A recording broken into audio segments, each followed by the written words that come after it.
I've got a couple of things to say about what's been going on in terms of qualifications and or studying for the personal training course and also with job seeking. So here it goes. To make it easier for myself, I have just made a few notes here and there on iPhone notes. So let's go through the first one. My first point is this. I have made a whole load of I've added a whole load of stuff on a job application site which I've planned to start using again. And what I've done is I've added my new CV on there. I've made a cover letter, and I've also made I've uploaded my level 2 gym instructing certificate on this job application site. By the way, all of the points that I make, like this first one, is going to be in order, starting from this one, and then the attempt to get in touch with the gym, and the difficulty sleeping while doing everything else. Oh, studying, sorry. Yeah, it will be within that order. So to go back to the first point, I've seen 2 jobs that I think I could apply to if the job that I talk about in the second point doesn't go through. And actually, in fact, I'm thinking of just going there. Take a proactive approach with it. I did make a call to them when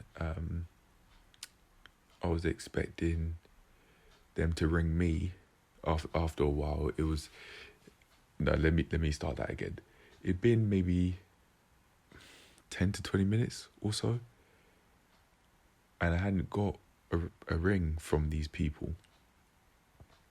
And I think it was just because the person that I was talking to was really busy at the time. They were doing quite a few things at once, other than just speaking to me, even though we agreed to call at that 1:30 p.m. time I spoke about. You could say that as a red flag in the person. I sense passive aggression there when they said it's called multitasking. When I asked what was, I don't even remember what I asked word for word, but just I commented on the fact that there was a lot going on at once. And I think it could be just straight up busyness and or lack of organisation, because we had the call for that 1:30 p.m. time, but then there's so much going on at the same time. If I'm not careful, I could be putting myself in a position where they want me to do that, but I'd definitely be telling them no, because I'm not willing to put my mental health at risk for a job through overloading myself with a whole load of stuff just for them, when the only main benefit I'd really be getting while being there is money, really. Experience too, yes, but I'd be able to get that through the qualifications as well. So it's not like what I'd be able to get, it's not like I can't get what I'd want elsewhere. In return for energy, just in return for expending so much energy over there for more than just their shift time, because you'd have to get prepared both before and after working so that you're both prepared for that day and you're prepared for the next day. In return, it'd just be experience and money. And I'm not willing to put my health on the line just for those things alone, because I could do that I could get those things in healthier ways, and I could have them in a lot more. I could have a lot more money coming in, and I could expend a lot less energy if I were to go to a different place or do things differently. For below minimum wage, it's not even worth it. No amount of money I could not I could not even imply to myself that there's a price tag on my health that I would sacrifice my health for a certain amount of money. I'm not doing that. Anyway, as I was saying, on this job application site, I added those things, and if it doesn't go as planned, or if it just doesn't happen with this job I speak about in the second point, then I will just move on and apply to those places. Now, I'm going to move on to the second point. I've tried getting in touch with these people, and actually, in fact, I can look now, seeing as my laptop's here, see if they've got in touch with me. I don't think so, but they do have more people to serve than just me. So I can understand why they haven't. It's not all just about me. Anyway, I'm thinking that after a few days, I'm going to call them and see what's going on there. And I'd call them with the motives of finding out whether they actually want to take me on board, because they haven't got back to me since the call that I had at 1:30 a couple of days ago, I think. Yeah. So I'm just going to wait and focus on other things, like going through my course and doing my studying for the exams, and take it from there. Speaking of, that is quite the lead up to the last point that I've made for this log, and that's this. I set extremely tight deadlines to learn each section of my 2 exams, which is 1, anatomy and physiology, and 2, nutrition. I set the aim of going through each section within the period of 3 days. Now, if I woke up earlier, fully refreshed, and I planned the exact order of how I wanted to do things, at least maybe like 70%, because things do come up throughout the day, then maybe this would be possible. Or maybe I'd be making it a lot easier for myself. Almost certainly would be. By giving myself more of a window each day to do certain things. And that, in fact, going off on a tangent, is how I plan to get out of working for less than minimum wage. Through waking up at before dawn, and going through what I plan on a daily basis there, through healthy sleep and waking up before dawn, and just mastering my sleep schedule to give myself a maximum window to work through things. And with that in mind, on the premise I'm going out of my way to develop my way of thinking and my levels of logic through, for example, playing chess and those sorts of things, and just developing my mind through life experiences, which would naturally happen as the days go on, the days, weeks, months and years go on. I would definitely be setting myself up for as smooth as it can be, as smooth a transition from below minimum wage work as I could have it through healthy sleep. So at this place here, at this gym, I might be working for 8 hours at specific times, wherever they may be. Even I don't know at the moment. And obviously, I wouldn't only be doing work-related things for those 8 hours, because in order to prepare for the day, I've got to be maybe 1 hour or so, getting myself prepared, showering, having something to eat, put my clothes on, put my work clothes on, etc. And maybe even plan out how I want to go about the day if I haven't done it the night before. That could take a long while. And then after that, I've got to prepare for the next day. So that might take another hour as well. Especially that take that could take many hours on the premise I'm bulk cooking. That in itself, even though I'm not getting paid from them for that, that is a work-related activity, so that I can do that work to the best of my ability. So it's definitely something that I'd have to work around.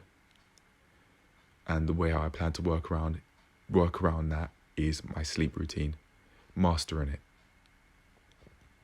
By always feeling refreshed after sleeping, having my tactics for how I go about sleeping healthily, and also thinking about when I'd want to be in bed, when I'd want to be asleep, and when I'd want to wake up, and when I'd want to be getting up to do what I'd want to do on a daily basis. That both is and isn't work related to for this job anyway. I definitely have to put a lot of effort in to the channel, for example, and taking care of myself. So in a sense, you could call that work. Is something I do a lot. Yeah, it's not something I'm not complaining, but it's just the truth, or my perception of the truth anyway, that I have to put a lot of effort into making these videos in order to get them out on a daily basis as much as I am.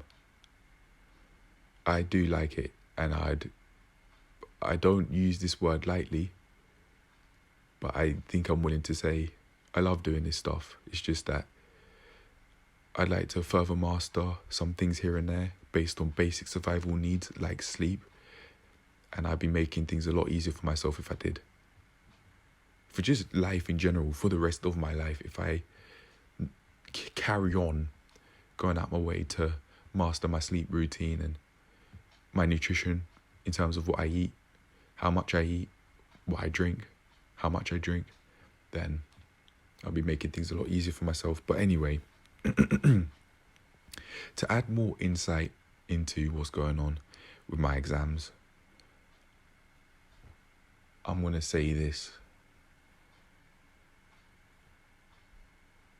I'm noticing that I inhibit my progress, or set up the breeding grounds for progression inhibition on a long-term basis through saying that I could be doing more,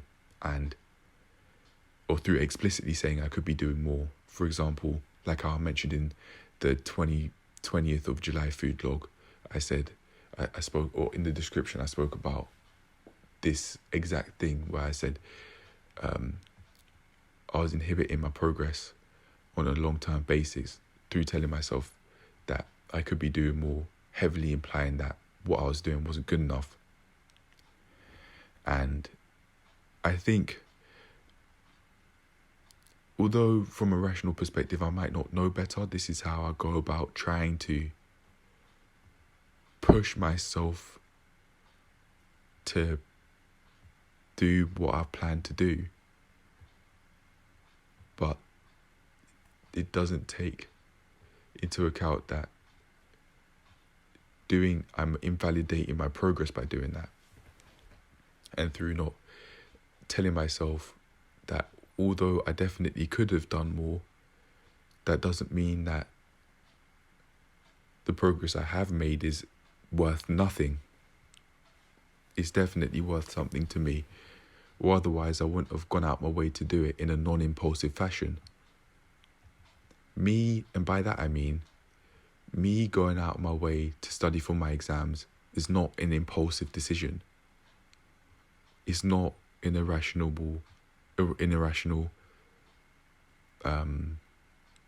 nonsensical decision. It's something that I've planned out. It's something that I have reasons for, and reasons that aren't single-layered.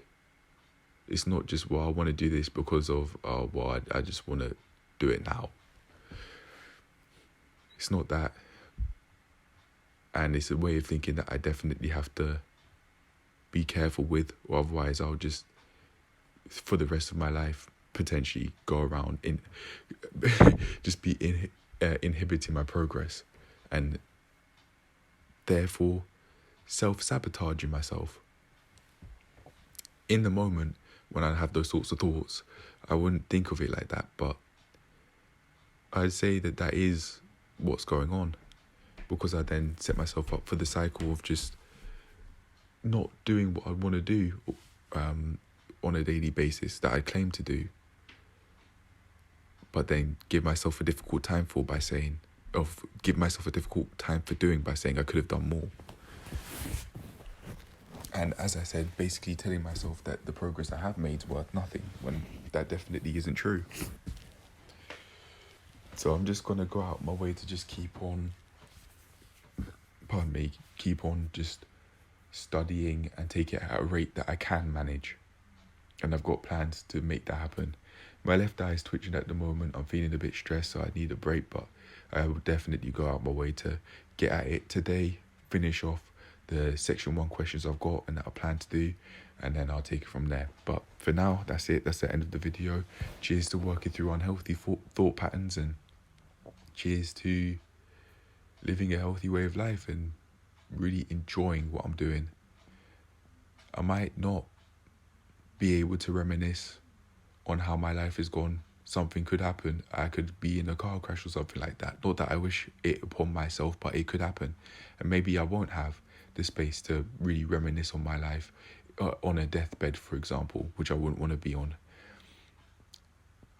I would want to be living healthily enough to not ever have to be on a deathbed, but if in my final days, but if it happens, it happens.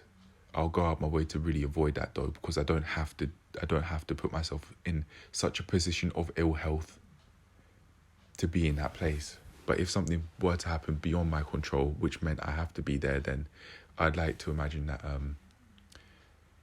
I could reminisce on these times, like me making this exact video, for example, and say that I've done right by myself throughout my life, and I did what it took to stop letting myself down through this exact progress inhibition of perfectionism, telling myself that I could have done more,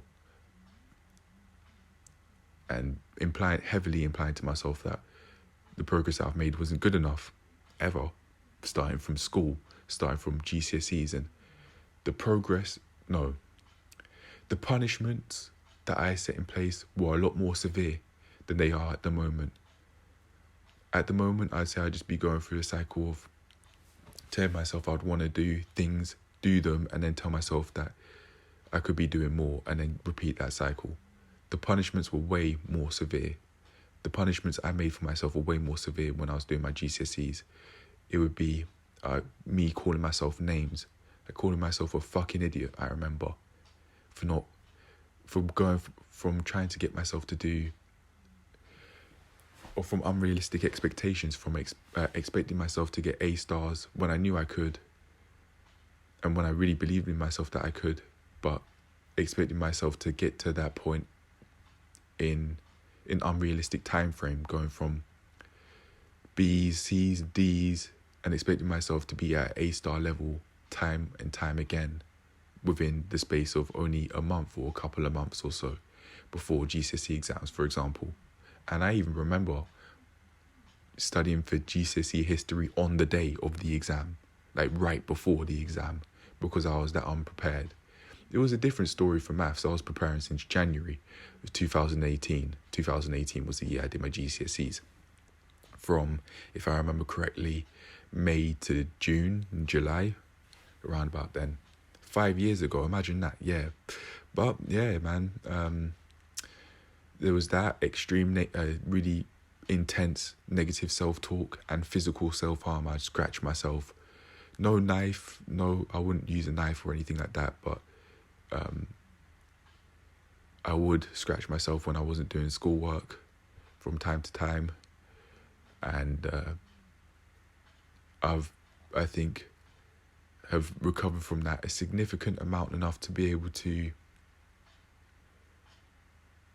realize that didn't help, and to also change how I go about wanting to get things done, even at my worst nowadays, which I'd say is more healthy than where I was at mentally back then, when I was in the mind state to physically harm myself if I wasn't doing schoolwork and what I wanted to do on a daily basis.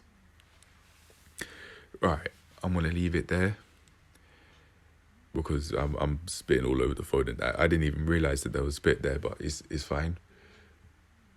If I had saw that and I was making these videos 5 years ago, I might have actually called myself a fucking idiot then and there for just that alone. I have saliva in my mouth. It's not that big a deal. It happens. It's fine.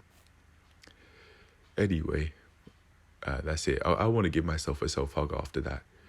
I am, because I'm allowing myself to not be so harsh to myself. My teachers would would describe me as someone that was being harsh to myself, but I think they only really knew the tip of the iceberg. They weren't seeing me physically harming myself behind closed doors. Through scratching myself, as I said. But anyway, I'm going to leave it there. I'm done. And cheers to working through such thoughts when I deem it necessary. And cheers to doing what I plan to do without making myself go through such cycles where I tell myself, where I'd heavily imply to myself that what I'm doing is not good enough. It is enough. It's fine. And in fact, I'll say one more thing before I end the video. Even if I did learn everything